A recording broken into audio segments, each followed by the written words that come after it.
சுகப்பிரசவம். நான் விரும்பி கேட்ட ஒரு வழிவேதனை சுகப்பிரசவம். அந்நாள் நான் மறுபிறவி எடுத்த ஒரு நாள். கர்ப்பவாய் திறக்க உயிர்வழியை அனுபவித்தேன் பல மணி நேரங்கள். பிறகு தயாரானேன் இறந்து பின் பிறக்கப் போகும் நிகழ்விற்கு.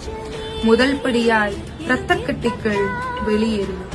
பின் வலியின் உச்சகட்டம் தீவிர வயிற்று வலி, தீவிர முதுகுவலி, தீவிரமாக பிறப்புறுப்புள் வலி. பனிக்குடம் உடைந்தது, முதுகெலும்புகள் விரிவடைந்தது.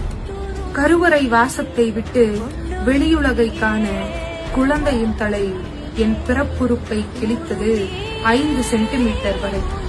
ரத்தமும் மலமும் சிறுநீரும் ஒன்றாய் வெளியேறியது படுக்கையிலேயே. மருத்துவர்களும் செவிலியர்களும் நானும் வயிற்றின் மீது சொல்ல முடியா ஒரு அழுத்தத்தை கொடுக்க மரண வழியை சிந்தித்தேன் முதல் முறை. அந்த அழுத்தம் பிறப்புறுப்பை இன்னும் கிழித்தது 10 சென்டிமீட்டர்கள் வரை. ஒரு வழியாய் வெளியேறியது என்னுள் வாழ்ந்த அந்த உயிர். சற்று நினைத்து பாருங்கள், 10 சென்டிமீட்டர் மட்டுமே திறக்கப்பட்ட பிறப்புறுப்பிலிருந்து 30 சென்டிமீட்டர் உள்ள குழந்தையின் தலை வெளியேறுவது.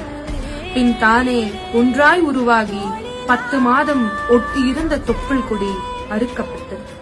பின் கிழிந்த பிறப்புறுப்பு தைக்கப்பட்டது. உயிர் பிழைப்பேனா என்ற கேள்வியுடன் நான் கடந்து வந்த அந்நாள் வாழ்வில் மறக்க முடியாத ஒரு நாள்.